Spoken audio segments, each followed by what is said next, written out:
Ikutlah. Okay, bismillahirrahmanirrahim. Assalamualaikum warahmatullahi wabarakatuh. Kepada Pika Waalaikumsalam. dan Azri. So, tujuan kita buat video ni, kita nak revision sikit bab yang kita belajar petang tadi dengan Ustaz Wahyu, iaitu bab muhkam dan mutasyabihat. Okay, Betul. so aku bagi pendapat aku tentang muhkam, apa yang aku faham lah. So muhkam ni biasa kalau satu perkataan tu mesti dia ada definisi ataupun maksud tersendiri kan. Okay, So daripada segi bahasanya, apa yang aku faham, muhkam ni ialah sesuatu perkataan ataupun ayat yang kukuh, jelas, fasih dan dia membezakan antara hak dan batil.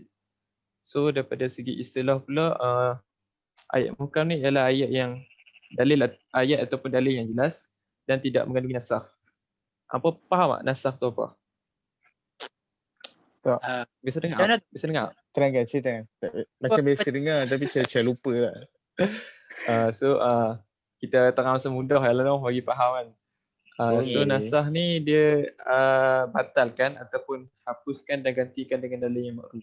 Maksudnya kat sini, ayat muhkam ni dia tak ada sandaran ataupun kiranya kita nak faham ayat ni, dia tak ada dalil yang lain untuk menerangkan satu hukum dalam ayat muhkam ni. Maknanya ayat muhkam ni dia, bila kita baca ayat tu, kita faham lah maksud dalam ayat tu. Faham tak? Faham.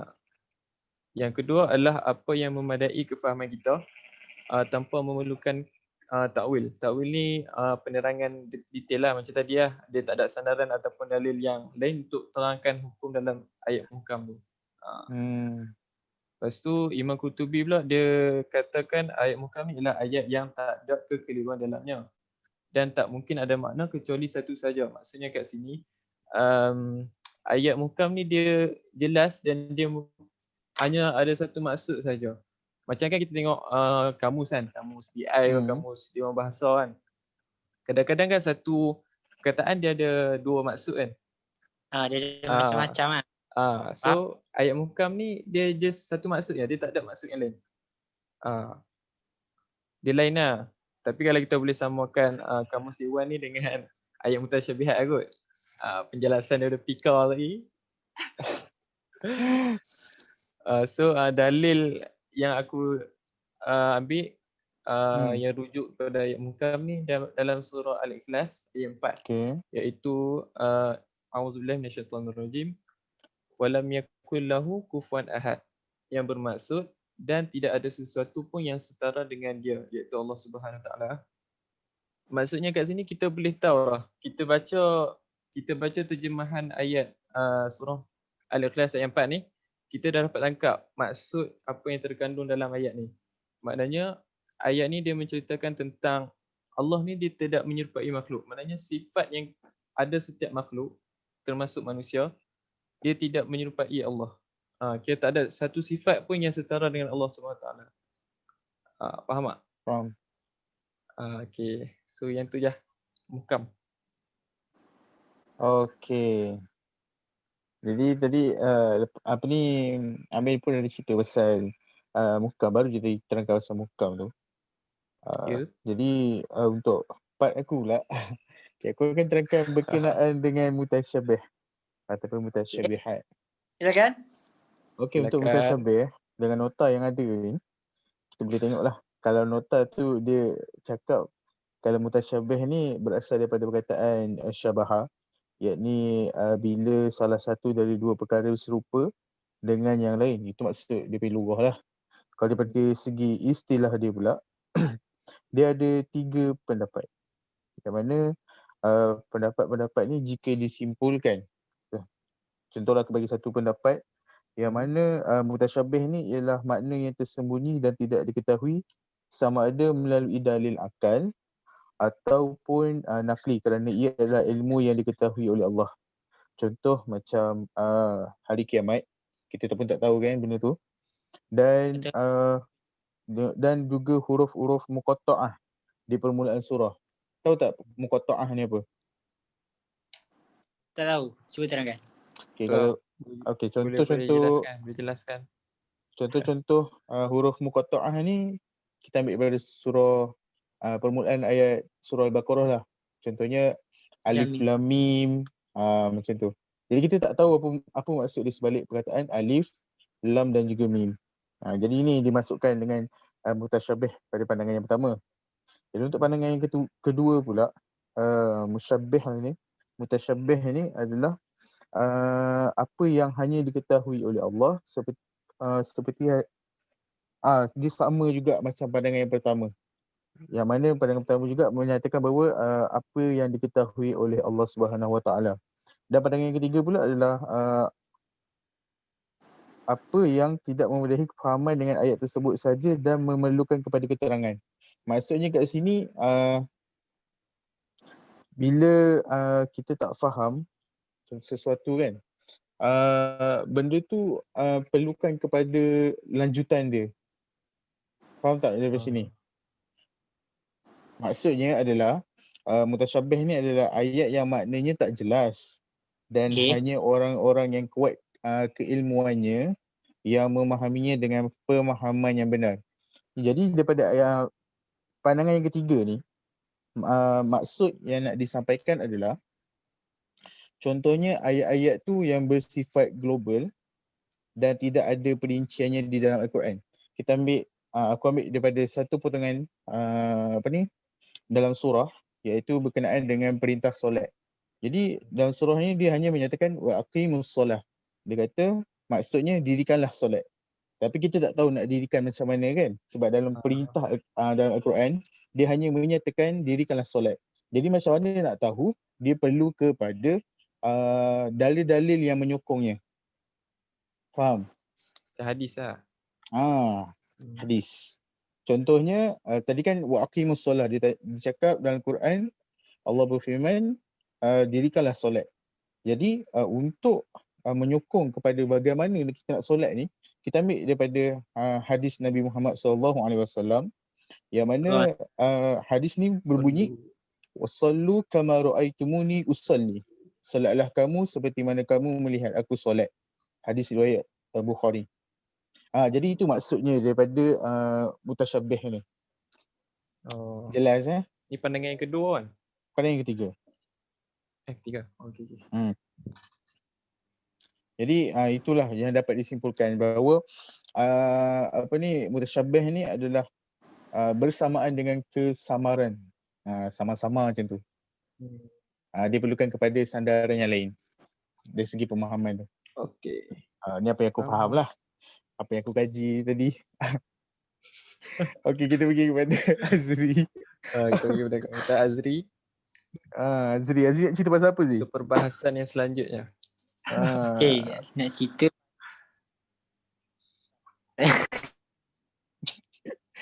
Teruskan. Kenapa? Okay, so kita ke pembahasan yang seterusnya, iaitu pembahagian mutasyabih.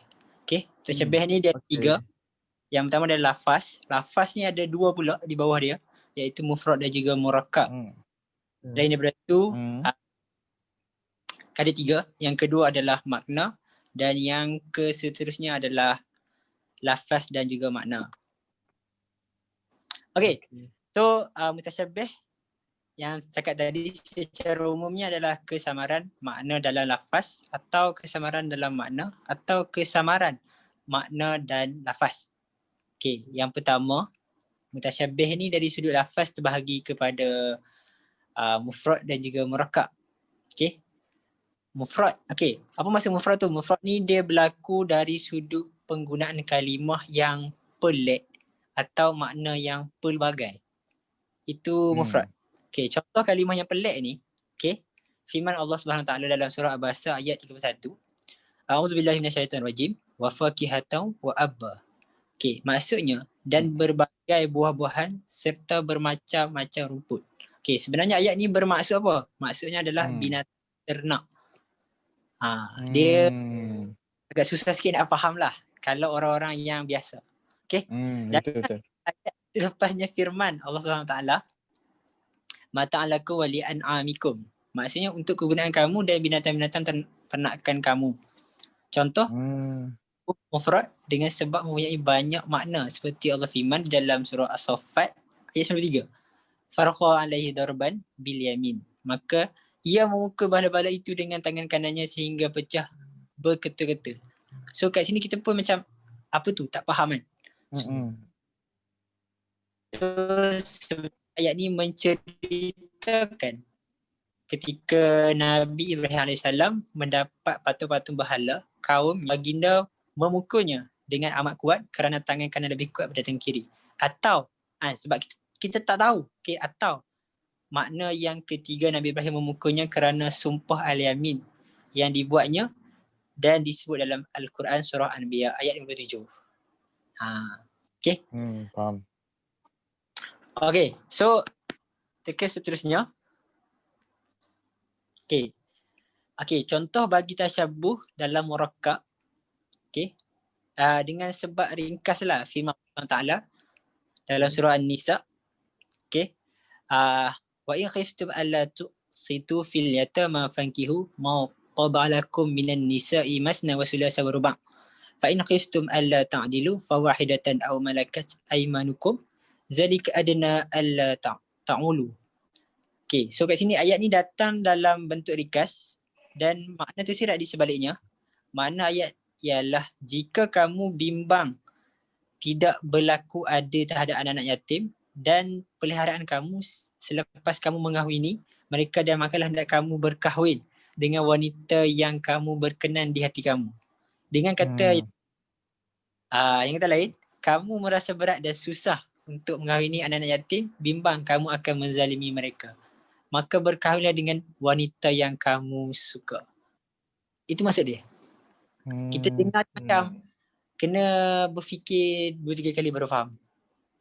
So kat sini dia cakap macam ni, dia cakap macam kita akan rasa macam takut-takut nak berkahwin dengan anak yatim. Sebab apa? Sebab kita takut kita menzalimi anak yatim tu. Sebab itulah kita disarankan untuk pergi berkahwin dengan orang yang kita suka ataupun wanita yang kita suka. Macam tu. Okay. So yang kedua, dia ada pendapat dia juga. Kita cabut dari sudut makna contohnya ayat Quran yang disebut tentang sifat Allah SWT, hari kiamat, nikmat dan azab neraka.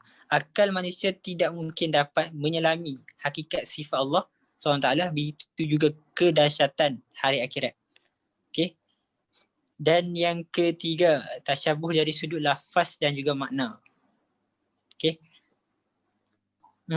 Okay, contoh ayat banyak dalam Al-Quran. So ni adalah antaranya. Okay. Dalam surah Al-Baqarah ayat 189. Okay. Okay, so dia punya kefahaman ya, okay, kita ringkaskan. Okay, bagi mereka yang tidak mengetahui adat bangsa Arab pada zaman jahiliah, maka mereka tidak akan dapat memahami nas ini dengan tepat. Terdapat cerita menyatakan bahawa di kalangan Ansar, okay, apabila mereka berihram, mereka tidak akan lagi memasuki rumah melalui pintu hadapan. Pelik Okay.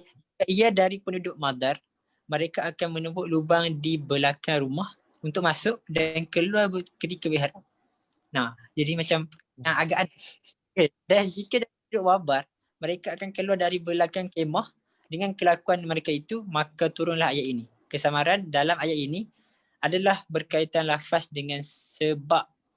Kita terlalu ringkas dan jika dipanjangkan maknanya ialah tidak ada kebaikan jika kamu memasuki rumah melalui pintu belakang ketika kamu berihram atau umrah. Okay. Kesamaran makna ialah dalam ayat ini kan dapat difahami secara setelah mengetahui adat bangsa Arab ketika jahiliah, dan ayat tidak akan difahami jika tidak ketahui adat tersebut.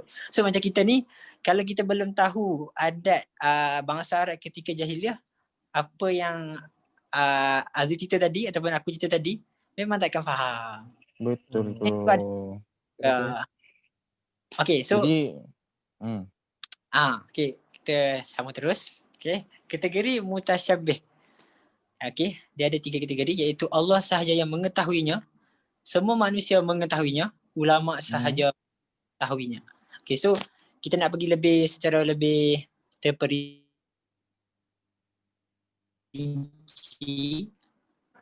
Okay, So yang pertama, seluruh manusia tidak mampu mengetahui seperti zat Allah SWT, hakikat dan sifatnya. Okay, waktu berlaku dan seumpama perkara-perkara khaib, semuanya tersimpan di sisi Allah SWT. Okay, so senang cakap kat sini, kita tak tahu zat Allah, bentuk Allah macam mana, sifat Allah macam mana, dan kita tak tahulah apa yang akan berlaku perkara-perkara khaib juga hari akhirat. Okay. Kedua, kita mampu mencapai dan mengetahui sama ada melalui kajian atau pembelajaran. Ia seperti mutasyabih yang berlaku dengan secara menyeluruh, ringkas, tertib dan seumpamanya. So kat sini, kita boleh tahu dengan melalui kajian dan juga pembelajaran. Contoh macam ayat-ayat tadi, boleh tahu tapi dengan kajian ataupun pembelajaran. Sandaran yang ketiga, perlu pada sandaran. Betul tak? Perlu pada sandaran. Betul. Dia tak boleh terjemah macam tu je. Dia pun kita perinci.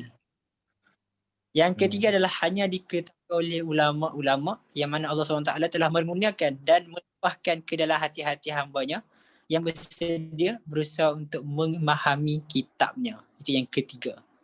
Bahagian yang terakhir. Okay. Dan Ar-Raghib berkata mutasyabih terbahagi kepada 3. Yang pertama, perkara yang tidak dapat diketahui seperti sama juga waktu berlakunya kiamat, keluarnya dabah dan seumpamanya. Dan yang kedua, perkara manusia mengetahuinya seperti lafaz-lafaz pelik. Okay. Dan yang ketiga adalah perkara yang diketahui ulama seperti doa Rasulullah SAW kepada Ibnu Abbas. Okay. Allah mafaqihu fid din wa alimhu ta'wil. Maksudnya, ya Allah, fahamkanlah aku dengan kefahaman agama yang mendalam dan ajarkanlahnya ilmu ta'wil. So itu sikit lah. Okay, mengenai pembahagian mutasyabih. So kembali kepada kiranya daripada penerangan